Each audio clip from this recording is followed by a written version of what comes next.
વિષયમાં અલ્પો સોલ સવાર નિશ્ચય એથી થાય છે તો ફરી કદી નહીં હોતા. અને આ કરવું પડે. શ્રવણ મનન નિધ્યાસન કરીએ સાક્ષાત્કાર પરિબ્રહ્મ મારો આત્મા એસે વેદ પુકાર. જો તમે વાત સાંભળી અને ભૂલી ગયા તો કોઈ ફાયદો થઈ જાય. પણ વાત સાંભળી અને જો તમારા લક્ષ્યમાં ઉતરીને તમારો રૂવાટો પી થઈ જાય અને જાગૃત થઈ જાય અને મેં તમારું ઊંડાણથી જાગે અરે હું કોણ સ્વથી હું છું શેમ આપવા કરનાર કોણ છે કેમ વર્ગ્યું જો આ તો કોઈ આકાશમાં નું કરતું હા આ વાત આ હે તો તમે કોણ સોન શિયા ગમના સોન શિયા ગના સોન શિયો તમારો સો રોશન શિયો બીજાનો સોન તમે ભાઈ છો કે તમે ભાઈ છો કે આ ભૂલાઈ જાય. અને માંથી પરિભ્રમ પરમાત્મા સ્વયં જુદી સ્વયં પ્રકાશ તમારામાંથી હું કાઢવા લે. અને આ મનાભાઈનું રાજ છે કે એ જતું રહે.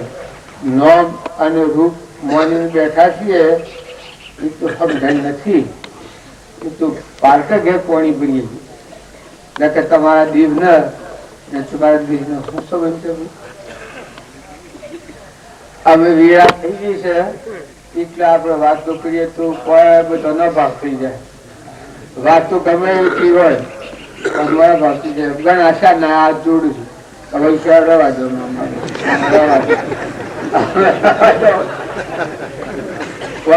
આ એક જૂનું પ્રાય જેવું છે. આ વાતો કરવાની એ તમારું શાન સંભાળે તમારું હૃદય તમે શાન સંભાળે તમારું ભગવાન તમે શાન સંભાળે. દુનિયાના ભગવાન તો ખરા પણ તમારા હૃદય ના રહો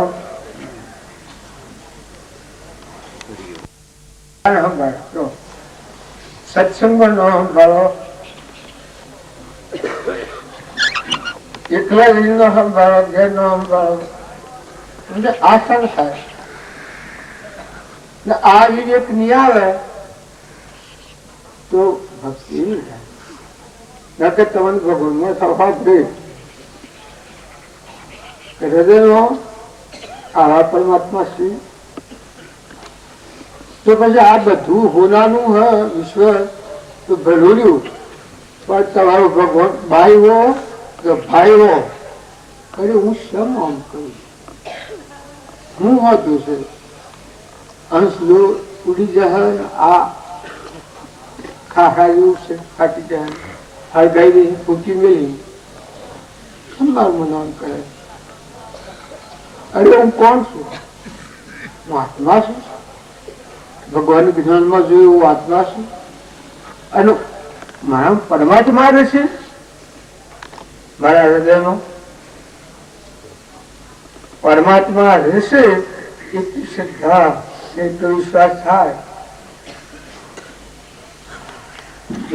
સ્વામી કહ્યું છે કે આત્મા શ્રદ્ધા દુહિલા તમે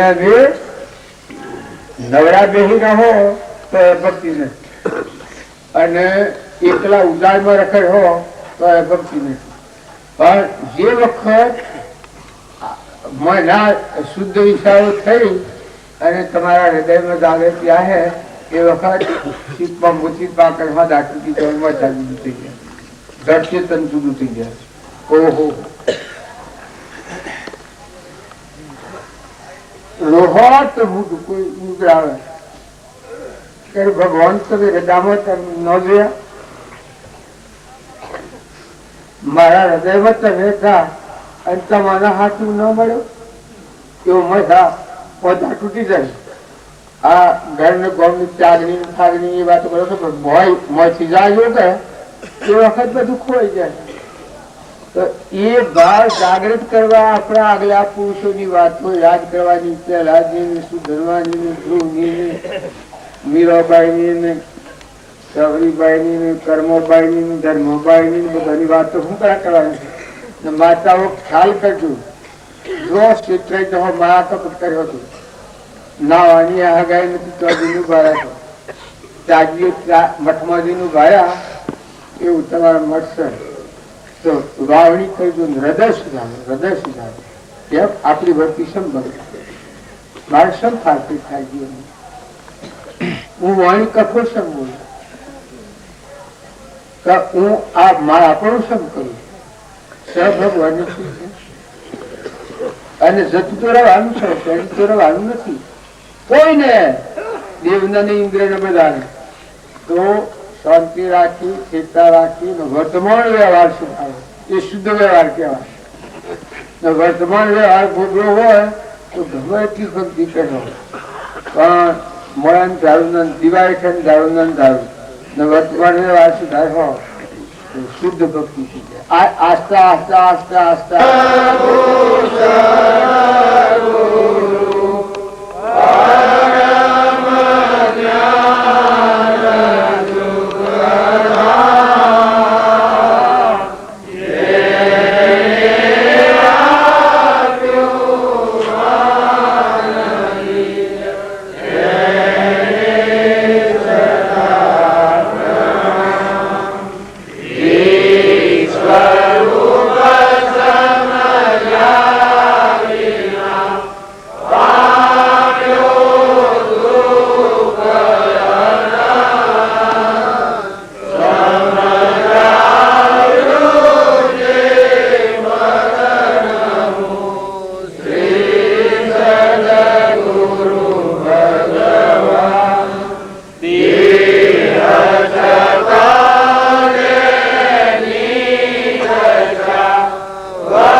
પ્રસંગ આવે છે પરીક્ષિત નો અને સુખદેવજી મુનિ નો. એમાં એવો સંતાપ સાંભળ્યું છે કે પરીક્ષિત ને તીસરે દાડે જ્ઞાન થઈ ગયું હતું. તો જ્ઞાન થવા બાદ પછી તો આપણે કથા કરવાનો કોઈ પ્રસંગ રહે નહીં ને, થઈ ગયું. છતાં પરીક્ષિત રાજા એમ કે છે કે જે સમજણ હતી તો પ્રભુ મને આવી ગઈ છે, પણ હવે પાછળના 4 દિવસ વ્યતીત કરવાના છે, એટલે મને કથા સંભળાવો. જ્ઞાન ક્યારે થયું? જીતપુર પાછળ સરસ્વતી નદી આવે છે, એને કુંવારકા પણ કહેવામાં આવે છે. એને કિનારે બેસીને કરદમ ઋષિ સારી રીતે તપ કર્યું, અને તપ કરવાને બાદ પછી ભગવાન પ્રસન્ન થયા, દર્શન આપ્યો, અને હું સત્સંગમાં આટલી પત્ની માંગુ છું એમ કરદમ ઋષિ ખુદ બોલ્યા છે. પછી ત્યાં કણ દેવતી સાથે સારી રીતે મતલબ લગ્ન થાય છે. પણ કરદમ ઋષિએ એક વાત પહેલી કહી કે આપ ભગવાન પ્રસન્ન થયા હો તો પછી સંસારનો કાદવ માગવો એ ઠીક નથી. છતાં કાદવ માગું છું. વાસ્તવ વાતે ખરી છે, કાદવ જ રહ્યો ને, પણ મારા કાદવમાં કમળ ઉત્પન્ન થાય, પણ મારા કાદવમાં જોક જળોય ઉભું ન થાય. આપણે સંસારમાં શું છે, ઘણે ભાગે જોક જળોય ઉભો થતા હોય, ભાગ્યે કોકને કમળ ઉત્પન્ન થતો હશે. નહીં તો અને કમળ ઉભું થાય તો શું થાય ભાઈ? કમળ આનંદ આપે. ને જલોઈને જો કોઈ બધો આપણું ખૂન પીયા કરે તો જે આપણે આજ્ઞા ન રહે આપણને અનુકૂળ ન રહે એ તકલીફ રહ્યા કરે તો પછી ત્યાં પણ ભગવાન આશીર્વાદ આપ્યો તો કે તારે કમળ ઉભું થાય જાત હું જ મારી કળા એક મોકલશું એટલે ભગવાન ત્યાં પણ પ્રગટ થાય છે. કોણ? કપિલ ભગવાન. એ કપિલ ભગવાન જયારે માતાજીને દેવતીજીને જ્ઞાન આપે છે, દેવતી માતા શરણાગતિ લીધી, કહ્યું કે આપ ભગવાન છો છતાં મારી કુખે જન્મ લીધો, મારા દીકરા કહો છો, સંસારને મળે તમને ભગવાન કરી તરીકે મળે તો હું આપને શરણે આવી છું. શરણાગતિ લીધા સિવાય કોઈ જીવને આ વાત તો ઉગાડ નથી આવ્યો.